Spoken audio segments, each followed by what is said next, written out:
Bonjour à tous, bienvenue dans cette nouvelle vidéo où nous échangeons, vous et moi, sur un sujet de l'agribusiness en Afrique.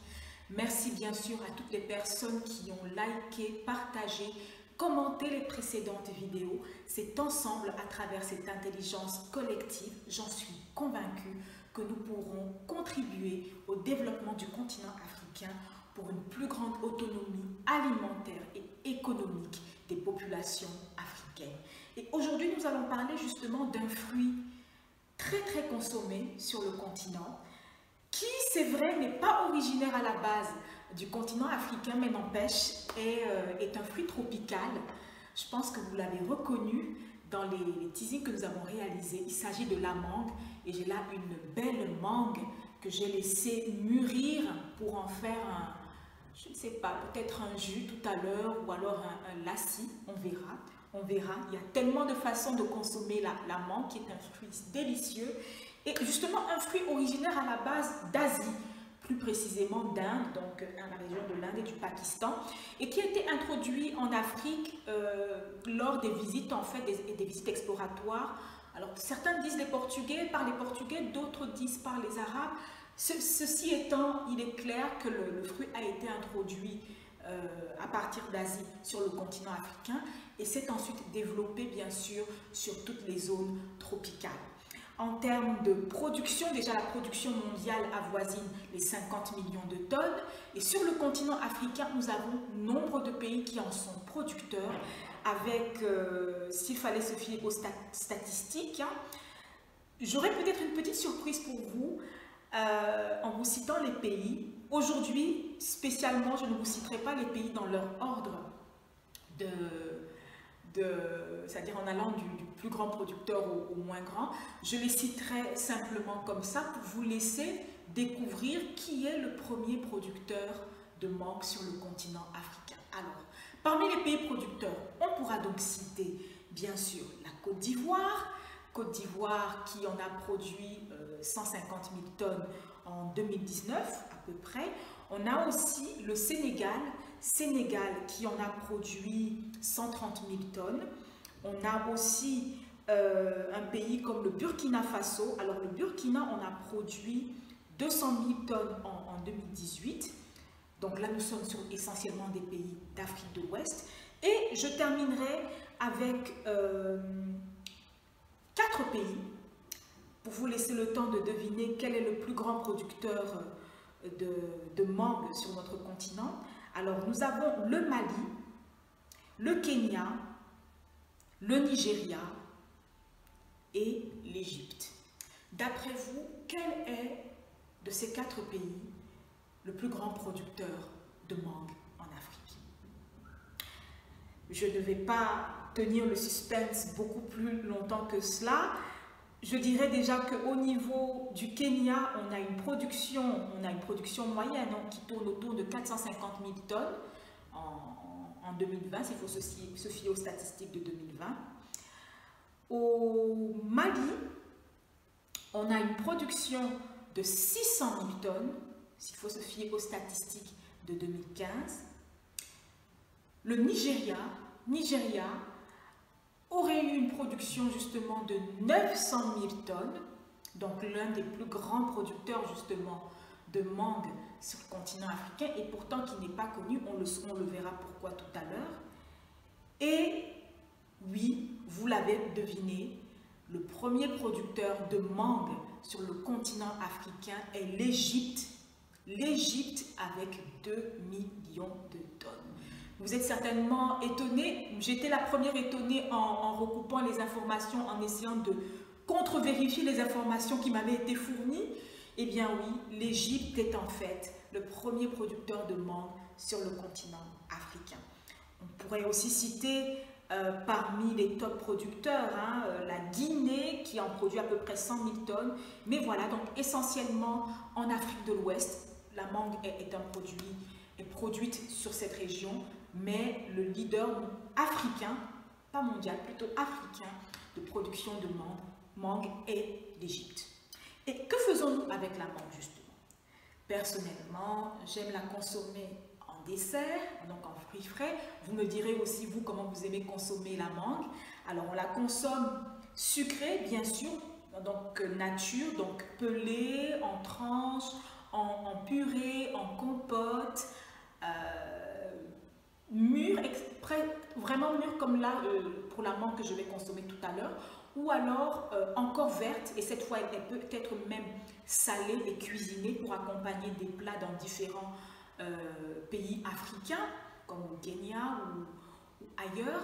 Il faut aussi noter qu'en dehors de la pulpe de notre mangue, il y a aussi l'amande du noyau, c'est-à-dire que vous avez le noyau de la mangue et vous avez l'amande à l'intérieur qui est utilisée, qui est donc moulue et utilisée en cuisine pour faire, en l'occurrence, des sauces dans certains pays africains comme au Cameroun.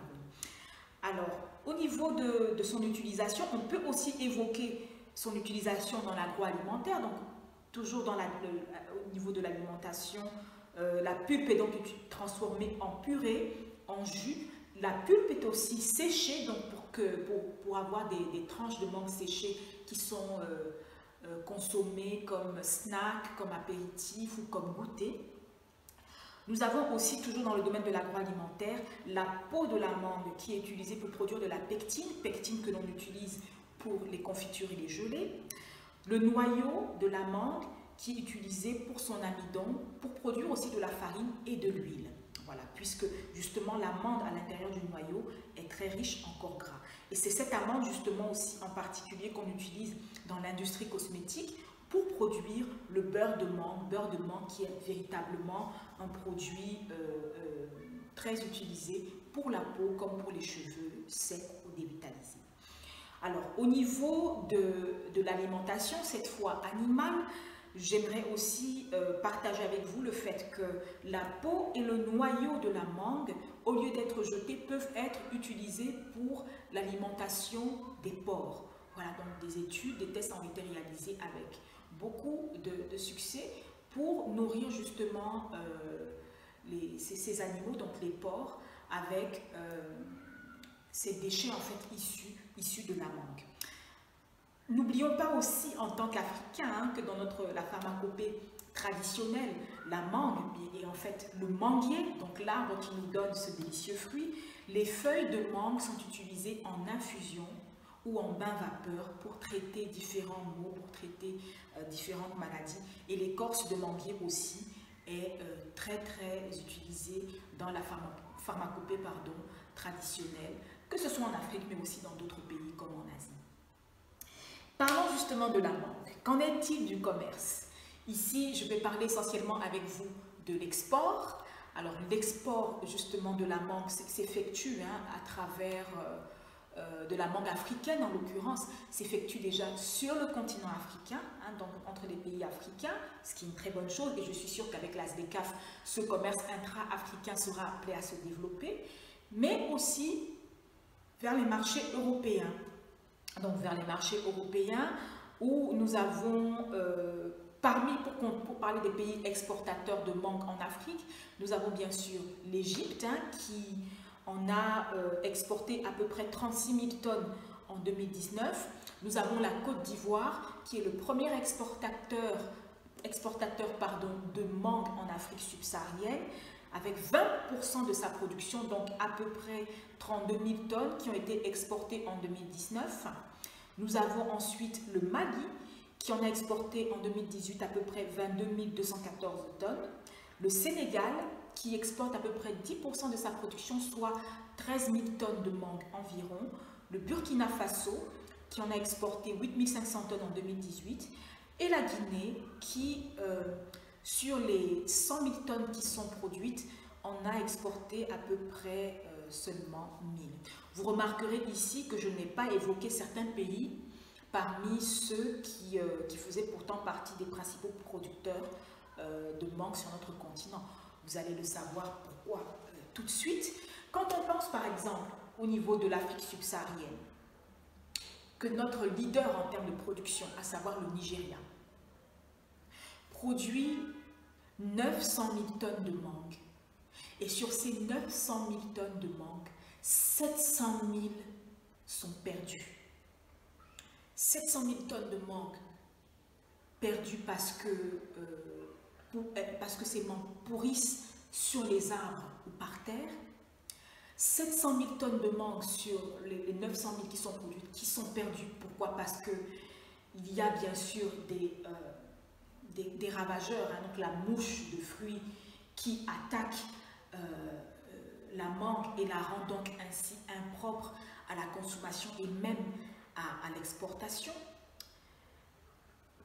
Il faut noter que ce qui se passe au Nigeria et qui a été dénoncé justement par le président de l'association des producteurs et des transformateurs de mangue du Nigeria, c'est aussi l'apanage malheureusement des autres pays du continent.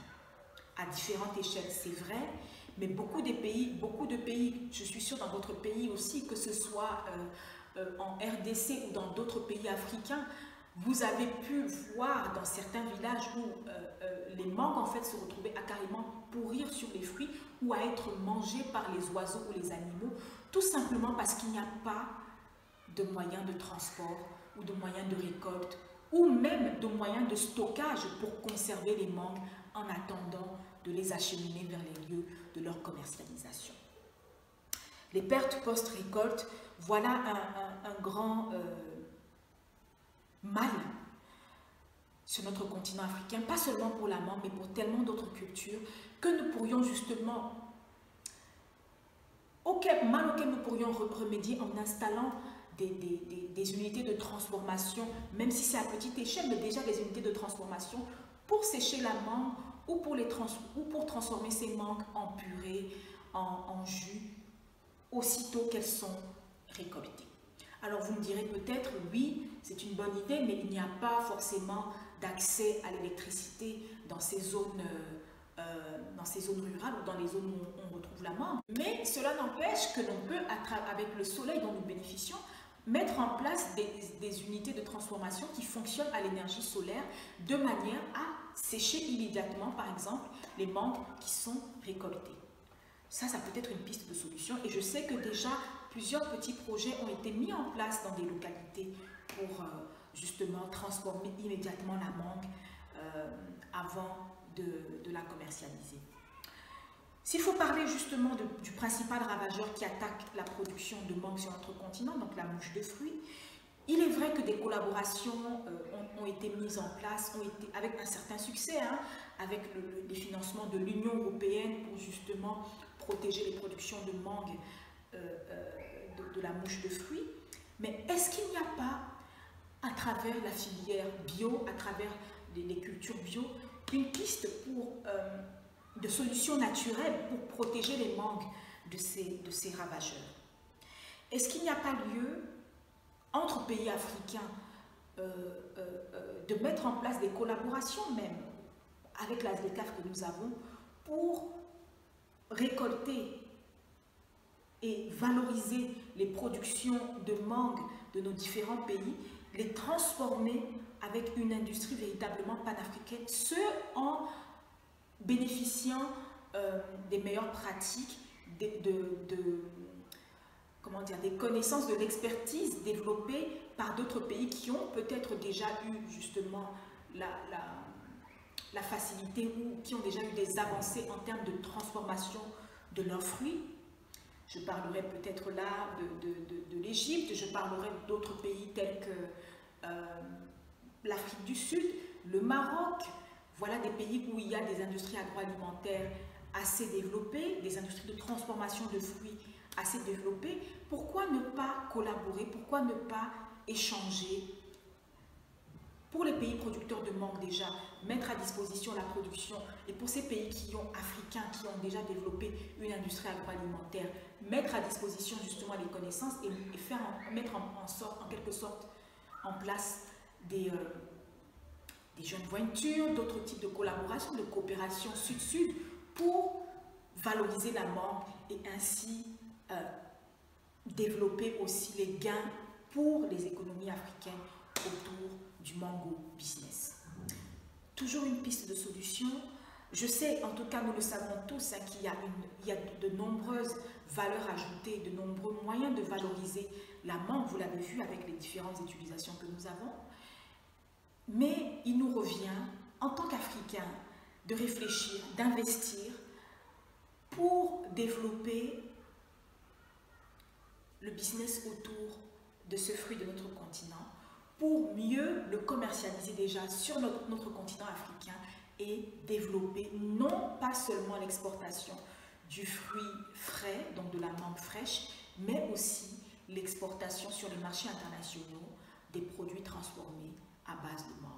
Voilà, alors dites-moi ce que vous pensez. Bien sûr, je vous invite à partager cette vidéo avec toute personne qui pourrait être intéressée par le business autour de la mangue, par toute personne aussi qui est grande consommatrice de mangue. Je sais que nous sommes nombreux sur le continent africain et même ailleurs à consommer la mangue. Et bien sûr, c'est avec grand plaisir que je lirai vos avis, vos commentaires pour savoir comment ça se passe dans votre pays autour de la mangue, pour savoir quelles sont les actions qui ont été entreprises dans votre pays en Afrique hein, pour développer la culture, la valorisation et la commercialisation de la mangue. Et je vous retrouve très bientôt pour une autre vidéo sur un autre sujet.